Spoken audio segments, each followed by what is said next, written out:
होली का आध्यात्मिक महत्व, रंगों से परे का त्योहार। क्या आपने कभी सोचा है कि होली शिवरात्रि के पर्व के बाद ही क्यों आती है? क्या इसके पीछे कोई गहरा आध्यात्मिक अर्थ छिपा हो सकता है? होली सबसे आनंदमय त्योहारों में से एक है। यही होली सभी के हृदय को उल्लास से भर देती है और गलियों को रंगों से सजा देती है। लेकिन इन रंगों की मस्ती और उल्लासपूर्ण उत्सवों के पीछे एक गहरा आध्यात्मिक संदेश छिपा है। एक ऐसा संदेश जो हमारे जीवन को बदलने की शक्ति रखता है।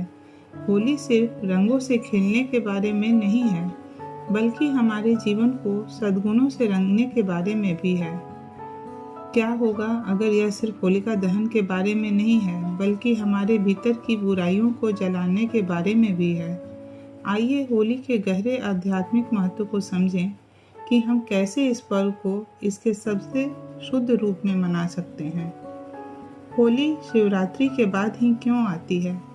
भारतीय त्योहारों में कुछ भी बिना कारण नहीं होता। होली शिवरात्रि के बाद आती है और यह क्रम एक महत्वपूर्ण आध्यात्मिक संबंध प्रकट करता है। महाशिवरात्रि परमात्मा शिव के अवतरण का महोत्सव है।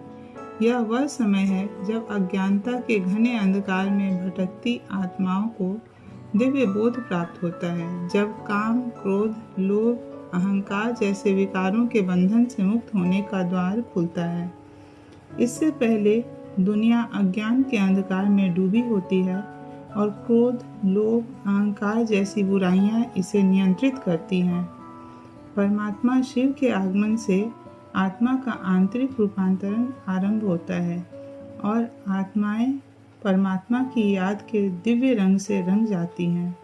फिर आता है होली का त्योहार, जो केवल रंगों से खेलने का त्योहार नहीं है, बल्कि अपने अंदर की नकारात्मकता को जलाने और पवित्रता एवं आनंद को जागृत करने का प्रतीक है।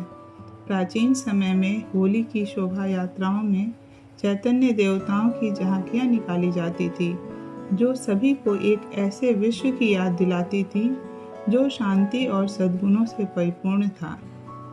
आज भी यह त्योहार हमें आत्मचिंतन करने के लिए आमंत्रित करता है।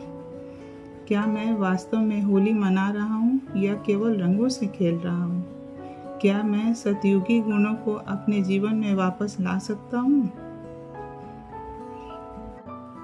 होलिका दहन, आत्मा का शुद्धिकरण। होली 2 दिनों तक मनाई जाती है, छोटी होली और धुलंडी।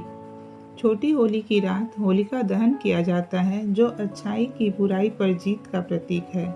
यह परंपरा राजा हिरण्यकश्यप और उनके पुत्र प्रहलाद की कथा से जुड़ी हुई है।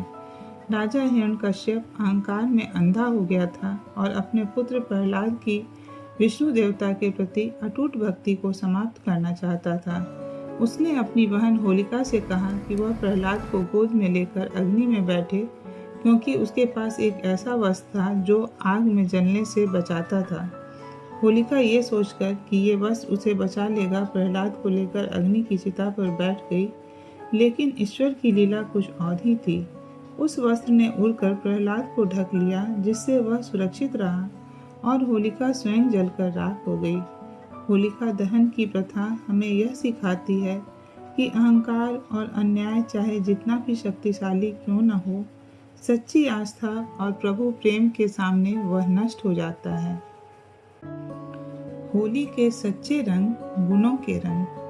होली के दूसरे दिन हम रंग लगाने, हंसी और उल्लास में डूब जाते हैं, लेकिन इन बाहरी रंगों से भी गहरा एक आध्यात्मिक अर्थ है कि परमात्मा हमारी आत्मा को गुणों के रंगों से रंगते हैं।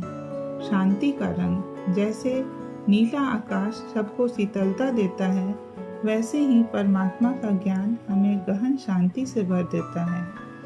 प्रेम का रंग, सच्चा प्रेम शर्तों और अपेक्षाओं से मुक्त होता है। जब हम परमात्मा से जुड़ते हैं तो हमारा प्रेम निस्वार्थ और दिव्य बन जाता है। सुख का रंग, ईश्वरीय स्मृति हर दुख को मिटाकर जीवन को आनंद से भर देती है। जब हमारा मन परमात्मा से जुड़ता है, वही सच्चा उत्सव है। शक्ति का रंग, वास्तविक शक्ति आंतरिक पवित्रता से आती है, जब हम कमजोरियों को जलाते हैं तो हम औरों को भी सशक्त बना सकते हैं। होली केवल बाहरी रंग लगाने का पर्व नहीं है, बल्कि आध्यात्मिक रंगों से रंगने का भी अवसर है। परमात्मा हमें सिखाते हैं कि सच्चे रंग वे हैं जो आत्मा को शांति, प्रेम, आनंद और पवित्रता से भर दें। आइए इस साल सच्चे अर्थों में होली मनाएं।